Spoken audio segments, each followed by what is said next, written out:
If you wasn't wasting every penny of the over 3.2 billion quid a year you get from TV licence fees, you wouldn't even need to ask this question, would you? Hi, it's me again, and this one wound me up a little bit. Have a look at this headline. Government must ensure major sporting events remain free to air, say BBC and ITV.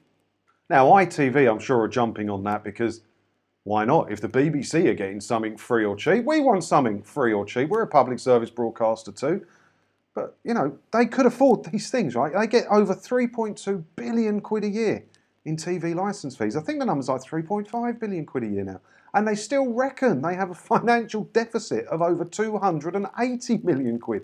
Where is this money going, the BBC? Because it's not going on paying for live sport or good sport or any sport anymore. Is it? What good sport do you have? You get Wimbledon. Granted, I'll give you that. I'm not a fan myself, but I understand people do enjoy Wimbledon. Where's the Formula 1 gone? Where's the proper live football gone? Where's it all gone? Where's the money going? You have more money, I would imagine, than Sky Sports have for many things with your 3.2 billion turnover.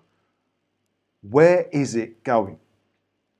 Major sporting events such as the Football World Cup and Olympic Games risk going behind a paywall unless the government passes new legislation, the bosses of the BBC and ITV have warned.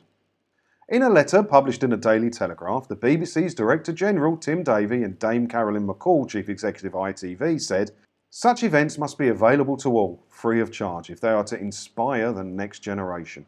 They noticed that British media legislation has not been updated since 2003 and that urgent changes are required. The problem is, many sports now are not sports anymore, they're businesses. And businesses, I'm not a businessman, I don't know a lot about business, but I do know one thing, businesses like a bit of profit. That's why the BBC wants 3.2 billion quid a year. You know, but that's a different conversation at the moment. You have to pay for these things. I don't know the rights or how much the rights for these things cost.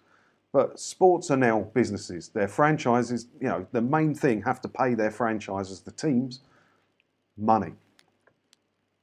Where's the money come from? It comes from selling television rights. And that's the problem we have with Formula 1 at the moment. I'm quite a Formula 1 fan. And that's the problem we have. They're not letting any new teams in because they don't want to split the money up. They don't care about the sport, they care about money. And whilst I do have some sympathy on this one, because the Football World Cup, I can't see BBC being able to afford to do that much longer. I think it is in legislation, isn't it, that the England games have to be broadcast, but it doesn't mean to say they have to get the other games, does it? The Olympics, yeah, I agree, the Olympics should be on a public service broadcaster and be free to air. But that could change. That could change, you know. That could change. That could go behind a paywall. You can have Sky Sports Olympics pop up once every 4 years, couldn't you? Well, once every 2 years, because you've got the Winter Olympics as well.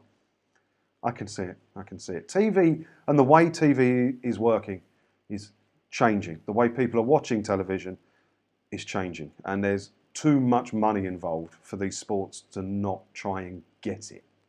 It's all about money now, isn't it? Money, money, money. It's sad, really.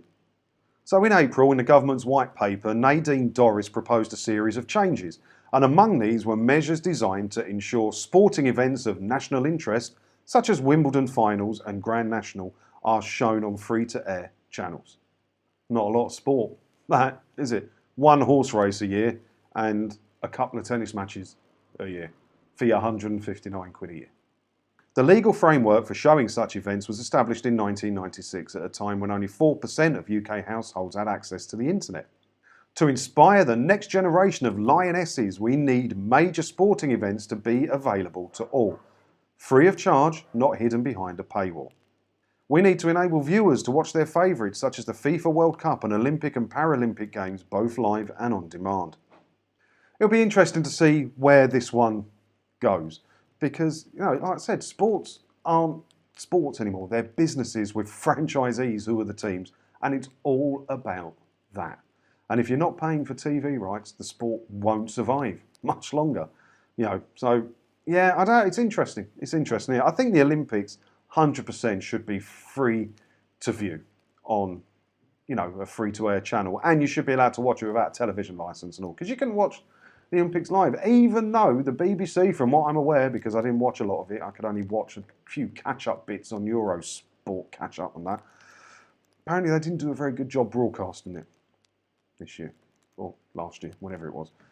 So yeah, I don't know. It's interesting, isn't it? But let me know what you think about it all down in the comments below. Because sports, the toughest bit about not paying the TV licence fee is not being able to watch live sports, isn't it?